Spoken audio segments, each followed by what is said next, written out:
Hey, Knicks Nation, how you doing? This is Sincere from Sincere Knicks Fan 34. How are you doing? Man, me, I'm doing all right. I'm doing all right. I don't know if y'all been catching on with the whole summer league type situation. I told y'all to go and look at that summer league thing, and I'm gonna be honest with you, I'm not really shocked of what I've seen. You know what I'm saying? Like, number one, we got a whole bunch of second round picks and just free agents just trying to either stay in the league or get a name, started in the league, that type of deal. Mohamed Diawara, I'm not saying that I'm angry at him. You know what I'm saying? It's just more the idea that I expected more. I'm gonna leave it at that. The young man is talented. We all recognize that. If you've been following Mohamed Diawara, I said it from the last summer league. That boy he has promise, and he still has it. He still has it. The idea is this summer league, I think, is a little bit different because he just signed like a $10 to $11 million deal over the next 4 years. So there's a part of me that's like, that's right. Show your stuff. Go out there. Show everybody what you can go and do. Yeah, go do that, right? But there's also another part of that. There's another element. They just won the NBA championship. And he just got an $11 million deal.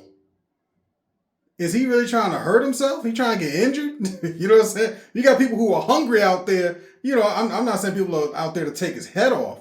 But the idea is typically when a player, especially a new young player, gets a substantial deal, and in this case, remember, he only played one season. In his rookie season, he got an NBA championship, right? So he went from being, someone who just got maybe a little over a million and some change, maybe to two, to getting like 2 point something, right? Per year. That, so he, from going from what he had last year to going into what he has now, there is a certain pressure to show that he's worth the money, maybe even worth more money in the future. So I get the idea that, he's not playing as well as he probably should be. I'm giving him grace because I'm thinking about it from the standpoint you're trying to be available for the regular season. We already know what he brings. He brings defense, he brings length, he brings athleticism, he brings shooting, he brings ball handling. He can bring the ball up. He can get people started as a creator potentially. What I'm expecting from him, not necessarily this year, but I'm thinking next year and the year after, I'm expecting Diawara in particular to be a person who's going to be attacking the rim and having a post game, a more developed post game, mid post game jump shot, the efficiency, the scoring. That's when I would expect more of it next year. I don't even know if he'll even be in summer league next year. We'll see. I don't want to get too hyped up on that. Jack Cahill, from what I saw, very good, very, very good young man, very good prospect. You know what I'm saying, for the New York Knicks. I wasn't really blown away the first game that I saw him play. But I did like what I saw in his second game and in his third game. He did very, very well against Detroit. You know what I'm saying? Detroit is known for being a tough defensive-minded team. And their talent on there has demonstrated just that. And he did very well being able to try to help orchestrate the team, lead the team, get some creativity going. And he shows that he has not only creativity at getting other people involved in an offense, but he also is a person who can create for himself, who has a jump shot, and who looks like he's working on trying to be able to create around the rim. So at 6'3", 6'4", 6'5", that's debatable. Everybody has different numbers on him. I believe he's between 6'4" and 6'5", in my opinion. Just comparing him to other people that's on the floor. So I would believe he's between 6'4" and 6'5". But, he has a nice mixed bag of offensive ability. His defense can improve. I'm going to leave it at that. But again, he's a rookie. And not just a rookie, a young rookie. So I'm not really putting too much pressure on him. I can't expect him to come in like Diawara last year and do his thing.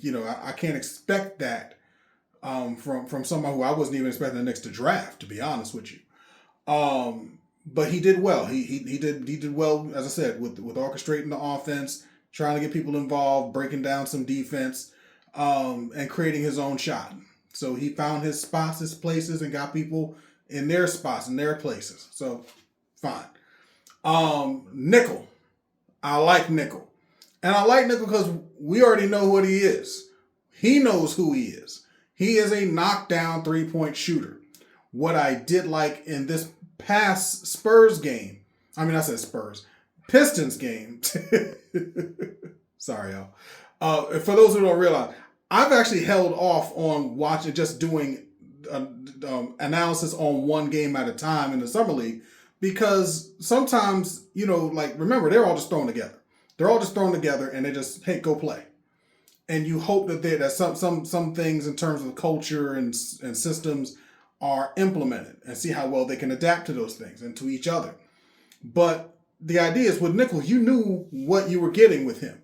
You knew he was a knockdown three-point shooter, and he has demonstrated just that. He's a knockdown three-point shooter. But in this Pistons game in particular, I like that he really showed hustle. He showed hustle. He showed defensive tenacity. You know what I'm saying? I think he still needs to work on trying to get his footwork quicker. That's my only real critique as it stands right now for yet a rookie and a second-round pick. Knockdown shooter. I've seen him shoot and score off the dribble. I've seen him dunk. I've seen him do some layups. I've seen him do some three-point shooting, NBA range. I don't question that. So from that standpoint, we're good. New York, we're good. I know people are talking about Robbins. I'm not knocking Robbins. It's just kind of hard to go from Mitchell Robinson to then thinking of Robbins. I'm just letting you know my opinion, right?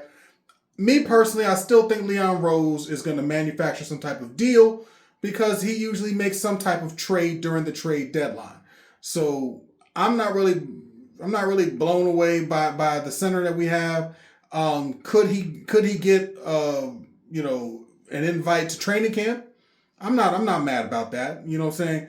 Me personally, I would still prefer Trey Jemison. Like, that's who I would still kind of lean on in terms of somebody who might get that third string. I like Trey Jemison more so than Valanciunas or even Nick Richards, in my opinion. You know what I'm saying? I just think that he would do better because he knows the system, he knows the culture, he knows the coach, he knows what to expect, and he's playing as a third string center. So it's not like he's trying to go out there and turn to an all-star. Now, if he does, that's a wonderful thing, especially if he does it on the Knicks. You know what I'm saying? Beautiful thing. But when it comes to the Summer League, I'm not really worried about how many wins per se. I really did want the Knicks to win against San Antonio. I'm glad we beat Detroit, but, like Brooklyn, I can't really get too upset because, like, the talent is going to be higher because these are higher draft picks, first-round draft picks. Some of them may even been lottery, right? So I can't expect them to outshine that level of talent. These are lottery picks, first-round picks. But our New York Knicks, we're in a good place as it stands right now with the talent that we have. And I think it's something that can be developed. Nickel, you already know what he's going to do. You know what he's going to bring. Cahill, he's someone who definitely has promise. He can be something in the future. I'd say give him a year or two, at the least. And we'll see where it goes. I mean, whether he's going to still be stashed overseas or whether he's going to be like in the G League, I'd probably get him. If I was doing things, I would probably have him in the G League, working under our system, developing, trying to get better in that aspect, keep an eye on him, see how he develops, how he handles coaching, blah, blah, blah. But that was really all that I had from there. Summer League is still Summer League.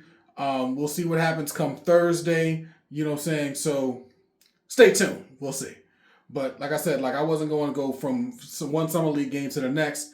because I want to see their progression. I don't want to just see one game and then be, oh, they're horrible, or oh man, they're the next LeBron. You know, I'm not trying to get too high, not too low. So with that being said, hey, if you haven't already, please like, share, subscribe, and comment. All right, let me know who you think is the standout. You know what I'm saying? And we'll go on from there. We'll talk more about Daddy. We will. But yeah, we're going to talk more about that later. You have a good one. Talk to you later. Let's get it.